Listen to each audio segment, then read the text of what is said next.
அயனார் துணையில அடுத்து நடக்க போகுதுன்னு வாங்க பார்க்கலாம். நிலா மட்டும் ஸ்கூட்டியை ஓட்டிட்டு தனியா வராங்க. இதை பல்லவன் பார்த்துட்டு, என்ன நீ அண்ணன் கூட தான் போகும்போது ஸ்கூட்டி ஓட்டிட்டு போனீங்க, இப்ப நீங்க தனியா வரீங்க அப்படின்னு சொல்லி பல்லவன் கேட்கிறாரு. நிலா பார்த்தா எந்த பதிலும் பேசாம விறுவிறுன்னு ரூமுக்குள்ள போய் உட்காந்துடுறாங்க. அப்பதான் பாண்டி, என்னடா எதுவும் சொதப்பிட்டானோ அப்படின்னு சொல்லி பாண்டியும் பல்லவனும் பேசிக்கிட்டு இருக்கையில அப்பதான் பல்லவன், ஒருவேளை அண்ணன் தான் மனசுல இருக்கிற காதல சொல்லி அதை அண்ணி ஒருவேளை ஏத்துக்கலையோ, அதனால கோவப்பட்டு வீட்டுக்கு வந்துட்டாங்களோ அப்படின்னு சொல்லி பல்லவன் பேசிக்கிட்டு இருக்காரு. அப்பதான் சோழன் பார்த்தா முகமெல்லாம் வாடி போய் வந்துகிட்டு இருக்கவும், என்னடா உன் முகமே சரியில்லை, அவங்களும் கோவத்தோட உள்ள போறாங்க அப்படின்னு சொல்லி பாண்டி கேட்கவும், இல்லடா ஒரு பெரிய பிரச்சனை ஆயிடுச்சு அப்படின்னு சொல்லிட்டு சோழன் சொல்லவும், என்னடா எதுவும் சொதப்பிட்டியா அப்படின்னு சொல்லி பாண்டி கேட்கவும், இல்லடா அவளுக்கு ஒரு உண்மை தெரிஞ்சிருச்சு அப்படின்னு சொல்லி சோழன் சொல்லவும், என்னடா அவங்க கிட்ட வேற ஏதாவது பொய் சொல்லி வச்சிருந்தியா அப்படின்னு சொல்லி பாண்டி கேட்கிறாரு. இல்லடா, கல்யாணத்துக்கு முன்னாடி அவளுடைய ஆதார் கார்டு என் போன்ல ஒரு விஷயமா இருந்துச்சு. நாங்க இந்த பிரச்சனையானதும் போலீஸ் ஸ்டேஷனுக்கு போனோமா, அப்ப அங்க இருக்கிற இன்ஸ்பெக்டர் எங்களை கல்யாணம் பண்ணிக்கிறான்னு கேட்க என்கிட்ட இருக்கிற ஆதார் கார்டு ஐடி ப்ரூஃப் எல்லாம் கேட்டாங்க, நான் கொடுத்துட்டேன். அப்புறம் நிலாவோடைய ஆதார் கார்டு எல்லாம் கேட்கவும் அவகிட்ட அப்ப இல்ல, நான் பாட்டுக்கு என் போன்ல இருக்குன்னு சொல்லி எடுத்து நீட்ட 2 பேர்த்துக்கும் மேரேஜ் ரிஜிஸ்டர் பண்ணி எங்களுக்கு கல்யாணம் நடத்தி வச்சிட்டாங்க. இந்த விஷயம் அவளுக்கு தெரியாது. அவ என்கிட்ட கேட்டா எப்படி எந்த ஐடி ப்ரூஃபும் இல்லாம கல்யாணம் பண்ணுவாங்கன்னு. அப்ப நான் எதுவுமே தெரியாதுன்னு சொல்லிட்டேன். இப்ப எல்லா உண்மையும் தெரிஞ்சு போச்சுடா. நான் தான் என் போன்ல இருக்கிற ஆதார் கார்டை காமிச்சு அவளை கல்யாணம் பண்ணிக்கிட்டேன். அதனால என் மேல கோவமா இருக்கா அப்படின்னு சொல்லி சோழன் சொல்லவும், என்னடா இவ்வளோ பெரிய உண்மையை இப்படி அசால்ட்டா சொல்லிக்கிட்டு இருக்கா அப்படின்னு சொல்லிட்டு பாண்டி கேட்கவும், இது பத்தாதுன்னு என் போன்லயே ஆதார் கார்டை வச்சுக்கிட்டு அவ ஹாஸ்டலா அலையும் போது ஆதார் கார்டு கேட்டாங்கடா.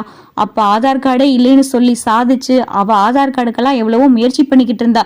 அது பத்தாதுன்னு இந்த கான்ஸ்டபிள் எனக்கு கல்யாணம் நடத்தி வச்சாரே, வாழ வந்தான் கான்ஸ்டபிள், அவர்கிட்ட நான் அந்த விவாகரத்து விஷயமா பேசி நிலா விவாகரத்தெல்லாம் வாங்கக்கூடாதுன்னு அவளை ஏதாவது சொல்லி மிரட்டுங்கன்னு வேற சொல்லி வச்சிருந்தேன். அந்த விஷயமும் தெரிஞ்சு போச்சு. அதனால இப்ப என் மேல ரொம்ப கோவமா இருக்காடா. பத்தாவதுக்கு நான் உங்களோட சேர்ந்து வாழன்னு வேற கேட்டு இனிமேல் அதை கனவுல கூட நினைச்சிடாதுன்னு வேற சொல்லிட்டாடா அப்படின்னு சொல்லி சோழன் பார்த்தா எல்லாத்தையும் ரொம்ப வருத்தத்தோட சொல்லவும், போச்சு என்னடா இவ்வளவு நடந்திருக்கு அப்படின்னு சொல்லி பாண்டி கேட்கிறாரு. ஆமாடா, எனக்கு என்னமோ பயமா இருக்கு. அவ வீட்டை விட்டு வெளியே போயிருவாளா, ஹாஸ்டலுக்கு மறுபடியும் போய் தங்கிடுவாளான்னு எனக்கு பயமா இருக்கடா அப்படின்னு சொல்லிட்டு சோழன் சொல்லவும், அண்ணே என்ன நீ சொல்ற அப்படின்னு சொல்லி பல்லவன் கேட்கவும், ஆமாடா பல்லவா, அவ அப்படிதான் கோவப்பட்டு வந்தா, இனிமேல் என் மூஞ்சில கூட முழிக்காதுன்னு சொல்லிட்டு தாண்டா வந்தா அப்படின்னு சொல்லி சோழன் சொல்லிக்கிட்டு இருக்காரு. ஏன்டா இப்படி எல்லாம் பண்ண, இப்ப அவங்க என்ன நினைப்பாங்க, நீ ஏதோ அவங்கள திட்டம் போட்டு நல்லா ஸ்கெட்ச் போட்டு அவங்களுக்கு ஏதோ கல்யாணம் பண்ணிக்கிட்டேன்னு தானே அவங்க நினைப்பாங்க அப்படின்னு சொல்லி பாண்டி சொல்லவும், அவன் அப்படிதான்டா நினைக்கிறா. ஆனா நான் போலீஸ் ஸ்டேஷன் போகையில எனக்கு கல்யாணம் ஆகல, எனக்கு சத்தியமா தெரியாதுடா. ஏதோ ஒரு பாதுகாப்புக்காகத்தாண்டா நாங்க போலீஸ் ஸ்டேஷனுக்கே போனோம். அங்கே எதிர்பாராம நடந்ததாண்டா கல்யாணம். என்ன நான் பண்ண தப்புனா என் போன்ல இருக்கிற ஆதார் கார்டை காமிச்சதாண்டா தப்பு. நான் மட்டும் போன்ல இருக்கிற ஆதார் கார்டை காமிக்காம இருந்திருந்தேன்னா நிலாக்கும் எனக்கும் கல்யாணமே ஆயிருக்காதுல அப்படின்னு சொல்லி சோழன் சொல்லவும், பல்லவன் வேகமா உள்ள ஓடுறாரு. போய் பார்த்தா நிலா வேகமா பேக்ல துணிமணியெல்லாம் எடுத்து வச்சுக்கிட்டு இருக்காங்க. அண்ணி அண்ணி என்ன நீ பண்றீங்க அப்படின்னு சொல்லி பல்லவன் கேட்கவும், பல்லவா கொஞ்ச நேரம் அமைதியாரா அப்படின்னு சொல்லிட்டு நிலா சொல்லிட்டு வேகமா பார்த்தா பேக்ல எல்லா ட்ரெஸ்ஸையும் அள்ளி எடுத்து வச்சுட்டு வெளியே வராங்க. அண்ணி அண்ணி நான் சொல்றத கொஞ்சம் கேளுங்க அண்ணி, அண்ணி வீட்டை விட்டெல்லாம் வெளியே போகாதீங்க அண்ணி, அண்ணன் ஏதோ பண்ணிருச்சு அண்ணி, அண்ணனுக்கு பதிலாக நான் மன்னிப்பு கேட்டுக்கிறேன் அண்ணி, அண்ணி இன்னைக்கு உங்க பிறந்த நாள் வேற தானே அண்ணி, அண்ணி அண்ணி எங்கேயும் போகாதீங்க அண்ணி அப்படின்னு சொல்லிட்டு இங்க பார்த்தா பல்லவன் கதறவும் இந்த சத்தத்தை கேட்டு பாண்டியும் சோழனும் உள்ள வராங்க. எங்க என்னங்க பண்றீங்க, எதுக்குங்க பேக் எல்லாம் எடுத்துக்கிட்டு இருக்கீங்க, ஹாஸ்டல் போறீங்களா, எனக்கு ப்ளீஸ் என் கூட எந்த கோவமா இருந்தாலும் பரவாயில்ல, என் மேல நீங்க கோவப்படுங்க, என் கூட பேசாம கூட இருங்க, ஆனா அந்த வீட்டை விட்டு மட்டும் போகாதீங்க ப்ளீஸ்ங்க அப்படின்னு சொல்லிட்டு சோழன் பேசவும், நீ பேசாத அப்படின்னு சொல்லிட்டு இங்க பார்த்தா நிலா முறைச்சு சொல்லவும் சோழன் பார்த்தா அமைதியாயிராரு. அப்பதான் பாண்டி, என்னங்க கொஞ்சம் அமைதியா இருங்களேன், அண்ணன் வரட்டும், அண்ணன் வரவும் எதா இருந்தாலும் பேசிக்கலாம், கொஞ்ச நேரம் பொறுமையா இருங்களேன், வீட்டை விட்டு இதுக்காக போகணுமா, ஹாஸ்டல்லாம் போக வேணாங்க அப்படின்னு சொல்லி பாண்டி சொல்லவும், பாண்டி உங்களுக்கு எதுவும் தெரியாது, அமைதியா இருங்க அப்படின்னு சொல்லி நிலா சொல்லிக்கிட்டு இருக்காங்க. அப்பதான் பார்த்தா சேரன் கையில நிலாவுக்கு ட்ரெஸ் எல்லாம் வாங்கிக்கிட்டு இங்க ரொம்ப சந்தோஷமா வீட்டுக்குள்ள வராரு. வந்து பார்த்தா நிலா பேகும் கையுமா முகமெல்லாம் வாடி போய் நிக்கிறத பார்த்துட்டு, என்னப்பா நிலா, என்னப்பா பேக் எல்லாம் கையில வச்சிருக்க, டேய் என்னடா ஆச்சு, எதுவும் பிரச்சனை பண்ணீங்களா அப்படின்னு சொல்லி சேரன் கேட்கவும், பல்லவன் பார்த்தா கண்ணெல்லாம் கலங்கி போய் நிக்கிறாரு. சோழன் முகமும் வாடி போயிருக்கு.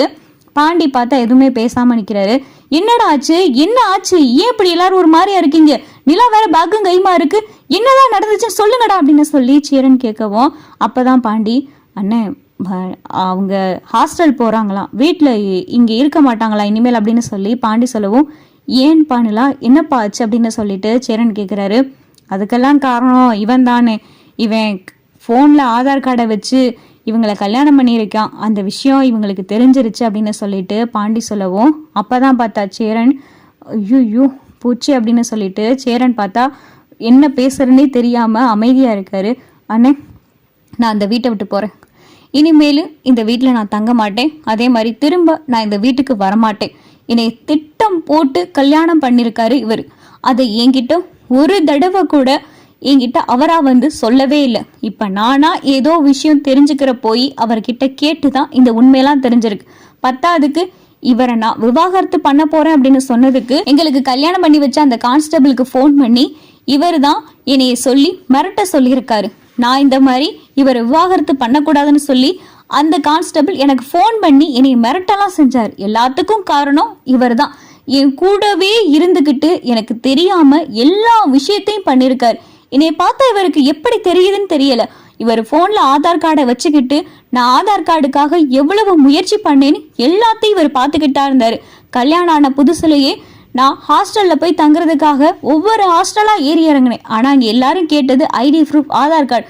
ஆனால் இவர் ஃபோனில் வச்சுக்கிட்டே ஒவ்வொரு ஹாஸ்டலாக என்னை ஏறி இறங்க விட்டார். எல்லாத்தையும் என் கூடவே இருந்து பண்ணிக்கிட்டு ஒன்றுமே தெரியாத மாதிரி முகத்தை வேற வச்சுக்கிட்டார். போதுண்ணே, இங்கே இருந்தேன்னா என்னால் எதையுமே ஏற்றுக்கிற முடியாது. என்னால் இங்கே இருக்கவும் முடியாது. நான் ஹாஸ்டல் போகிறேன் அப்படின்னு சொல்லி நிலா பார்த்தா பேக் எடுத்துட்டு வெறுன்னு வெளியே வந்துடுறாங்க. சேரன் எதுவுமே பேசாமல் அமைதியாக நிற்கிறாரு. சோழன், பல்லவன், பாண்டியன் எல்லாரும் பார்த்தா எதையுமே பேச முடியல. நடேசன் பார்த்தா எல்லாத்தையும் பார்த்துக்கிட்டு இருக்காரு. இங்கே நிலா பேக் எடுத்துட்டு அவங்க தங்கி இருந்த அதே ஹாஸ்டலுக்கு வராங்க. இங்கே ரிசப்ஷனிஸ்ட் பார்த்துட்டு, என்னம்மா மறுபடியும் பேக்கும் கைமா வந்திருக்க, என்ன இங்கே ஒரு 2 நாள் தங்கிட்டு அதுக்கப்புறம் போறியா அப்படின்னு சொல்லி இங்கே ரிசப்ஷனில் கேட்கவும், இல்லை மேடம், இனிமேல் நான் இங்கே தான் தங்க போகிறேன் அப்படின்னு சொல்லி நிலா சொல்லவும், என்னம்மா நினச்சிக்கிட்டு இருக்க, இது என்ன அவுட் ஹவுஸா இல்லை ஹாஸ்டலா? நீ பாட்டுக்கு இஷ்டத்துக்கு வருவ, 2 நாள் தங்குவ, அதுக்கப்புறம் மறுபடியும் வெக்கேட் பண்ணிட்டு போயிடுவ, அதுக்கப்புறம் வருவ. நீ கேட்கும் போதெல்லாம் ரூம் கொடுத்துக்கிட்டு இருக்க முடியுமா? இந்த ஹாஸ்டலுக்குன்னு சில ரூல்ஸ் எல்லாம் இருக்குமா அப்படின்னு சொல்லிட்டு அவங்க பார்த்தா பட்டுன்னு பேசவும், நிலாவுக்கு என்ன பேசுறதுனே தெரியல. மேடம், நான் பண்ணது தப்பு தான், என்னை மன்னிச்சிருங்க. ஏதோ போயிட்டேன். ஆனால் இனிமேல் இங்கே தான் தங்குவேன். இனிமேல் நானா எனக்குன்னு ஒரு வீடு பார்த்ததுக்கு அப்புறமா தான் நான் இந்த ஹாஸ்டல்ல இருந்து வெக்கேட் பண்ணுவேன். நான் இப்போதான் வேலையிலே ஜாயின் பண்ணியிருக்கேன். நான் இனிமேல் எனக்குன்னு வீடு பார்த்து அதுக்கு ரெண்ட் கொடுக்குற அளவுக்கெல்லாம் நான் சம்பாதிக்கணும். அதுக்குன்னு சில மாசங்கள் ஆகும். என்னை மன்னிச்சிருங்க மேடம், எனக்கு இந்த ஒரு தடவை மட்டும் ரூம் கொடுங்களேன் அப்படின்னு சொல்லி நிலா கேட்டதும், சரிம்மா, இதுதான் ஃபர்ஸ்ட் அண்ட் லாஸ்ட். இனிமேல் வந்துட்டு 2 நாள் தங்குறது, அதுக்கப்புறம் ஒரு ரிலேட்டிவ் கூப்பிட்டாங்கன்னு சொல்லிட்டு இங்கிருந்து காலி பண்ணி போறது, இதெல்லாம் வச்சுக்கிற கூடாது. 3 மாசத்துக்கான ரெண்டை இப்பயே உடனே கொடுக்கணும். அப்படி கொடுத்தனாதான் உனக்கு ரூம் அப்படின்னு சொல்லிட்டு இங்கே பார்த்தா ரிசப்ஷன்ல கட் அண்ட் ரைட்டா பேசவும், அப்பதான் நிலா வேற வழி இல்லைன்னு சொல்லிட்டு 3 மாசத்துக்கான ரெண்டையும் கொடுத்துட்றாங்க. ரெண்டெல்லாம் கொடுத்துட்டு இங்க ரூமுக்கு வந்து இருக்காங்க. அங்கே திவ்யா பார்த்துட்டு, என்ன நிலா இங்க வந்து இருக்கீங்க அப்படின்னு சொல்லி திவ்யா கேட்கவும், ஆமா திவ்யா, ரிலேட்டிவ் வீட்டுக்கு இனிமேல் போக மாட்டேன் அப்படின்னு சொல்லிட்டு நிலா சொல்லவும், இப்படிதான் அன்னைக்கும் சொன்னீங்க, உங்க பின்னாடியே உங்க ரிலேட்டிவ்லாம் வந்து உங்களை கன்வின்ஸ் பண்ணி கூட்டிட்டு போயிட்டாங்க. இப்பயும் அப்படிதான் வந்திருக்கீங்க.